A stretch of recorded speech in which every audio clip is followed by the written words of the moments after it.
बॉम्बे बॉम्बे विनाशकारी, हाँ। स्थापनाकारी। जो स्थापना करेगा सो पालना भी करेगा, और जो पालना करेगा स्थापना करेगा वो क्या करेगा? है विनाश भी करता है या नहीं करता है? बोलो। राम वाली आत्मा प्योरिटी से स्थापना करेगी या नहीं करेगी? फिर पालना भी विष्णु के रूप में करेगी या नहीं करेगी?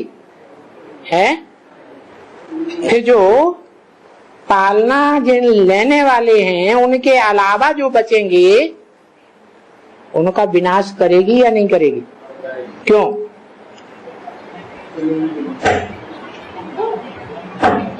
पहले राजधानी स्थापन होगी या पहले विनाश होगा?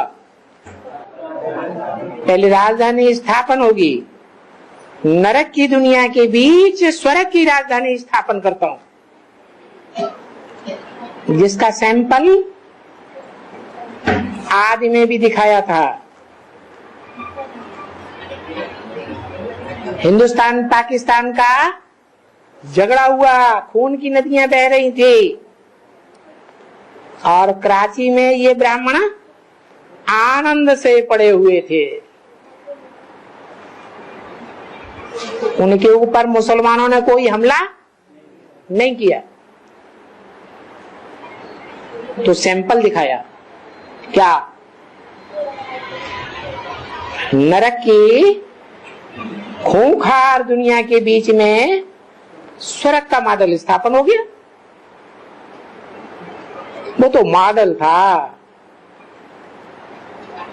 प्रैक्टिकल नहीं था। अभी क्या होना है? अभी प्रैक्टिकल में राजधानी स्थापन होनी है।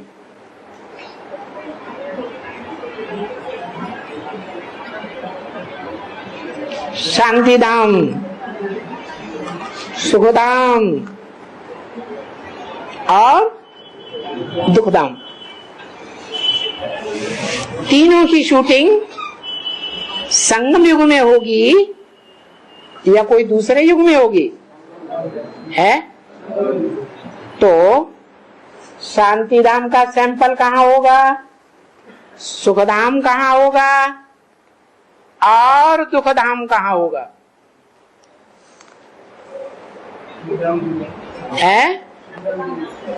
सुखधाम, हाँ, जिसके लिए बोला दिल्ली है स्थापनाकारी। स्थापना करेगा तो सुख में जाएगा या नहीं जाएगा?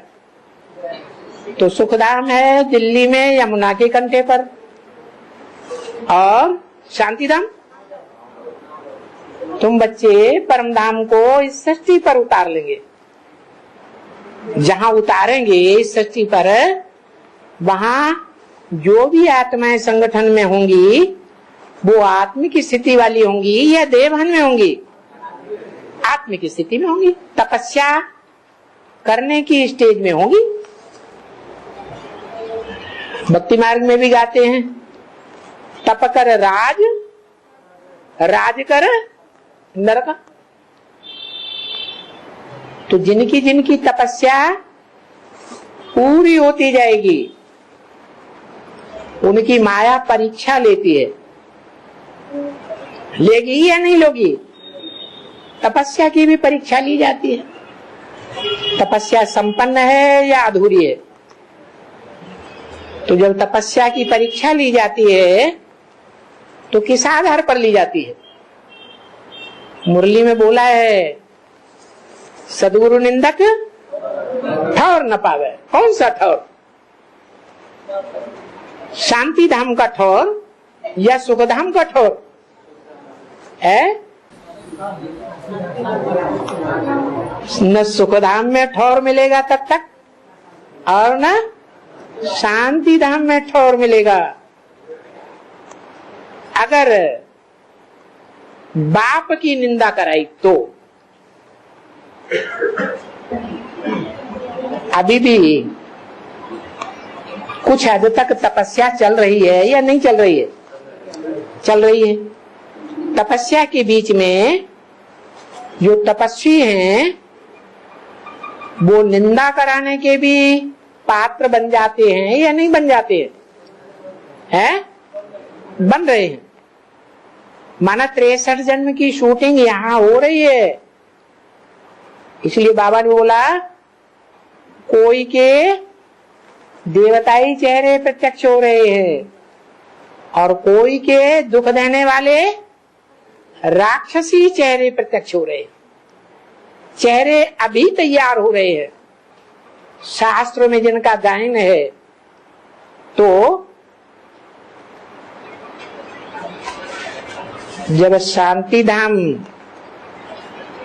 प्रैक्टिकल में होगा उस समय भी सब एक जैसी तपस्या में तपस्वी के रूप में होंगे या नंबरवार होंगे? नंबरवार होंगे। कोई किस धर्म के तपस्वी, कोई किस धर्म के तपस्वी। तो जो सूर्यवंशी और चंद्रवंशी हैं वो तो भगवान बाप प्रवृत्ति मार्ग स्थापन करने आए, क्योंकि वो स्वर्ग स्थापन करने में सहयोगी बनते हैं। भगवान क्या पक्का प्रवृत्ति मार्ग स्थापन करने में सहयोगी बनते हैं। लेकिन और धर्म वाले जो हैं या और धर्मों में जो कन्वर्ट होने वाले हैं वो पक्के सहयोगी बनते हैं? नहीं बनते। चाहे वो बीज रूप आत्माएं हो और चाहे वो आधार मूर्त आत्माएं हो, वो पक्के सहयोगी नहीं बन पाते। क्योंकि जिन जिन धर्मों में कन्वर्ट हुए थे या जिन जिन धर्मों में जन्म लिया था विधर्मियों में, उनके संकल्पों का खून संग के रंग से 63 जन्मों में उनमें समा जाता है या नहीं समा जाता है? नहीं समझ में आया? जो और धर्मों के बीज हैं या और धर्मों के आधार हैं, वो आधार मूर्त आत्माएं या बीज रूप आत्माएं ब्राह्मण बच्चे जिन जिन धर्मों में कन्वर्ट हुए थे 63 जन्मों में, उन्होंने धर्मों के संग का रंग लिया या नहीं? संकल्पों का खून पिया या नहीं? पिया। तो जिन्होंने वो संकल्पों का खून पिया है, वो संगम युग में वो खून बाप क्या करते हैं? उस खून को निकालते हैं या रहने देंगे? निकालते हैं।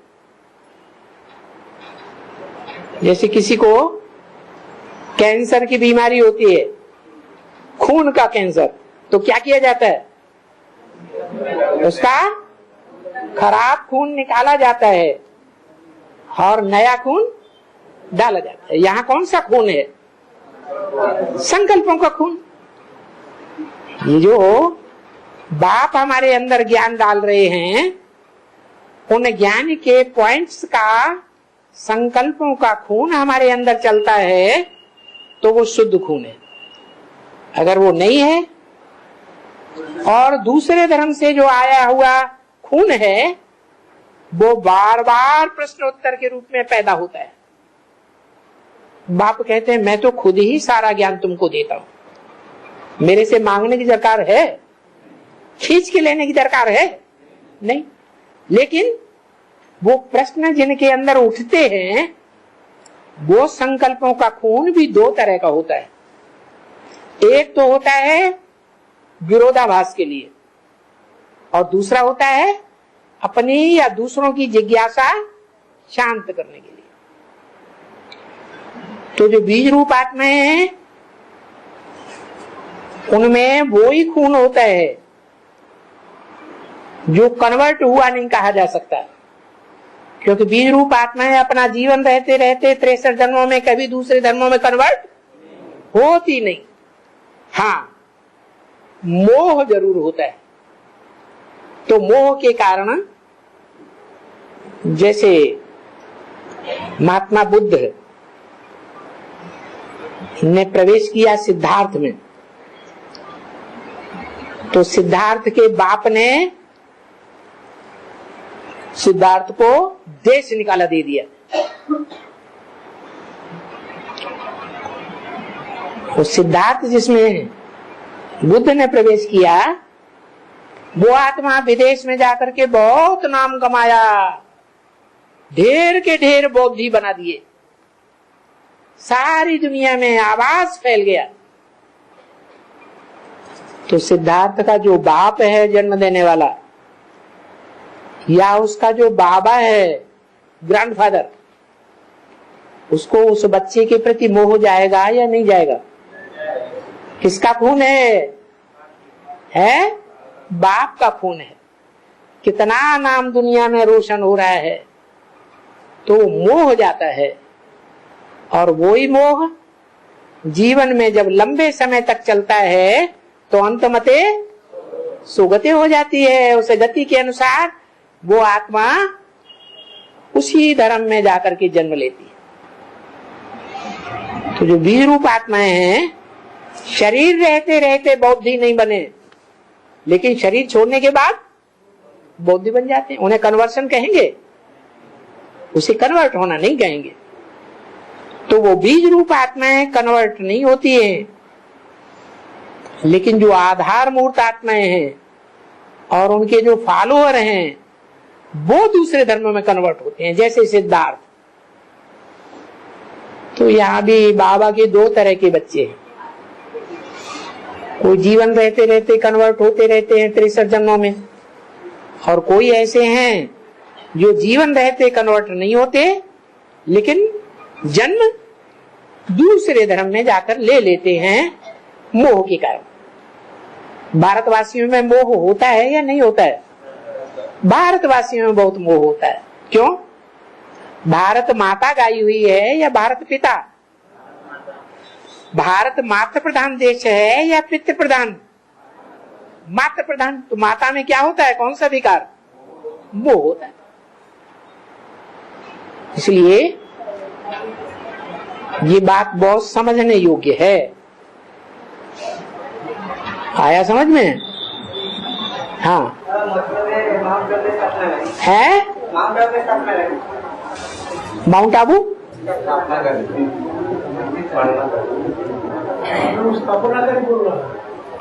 माउंट आबू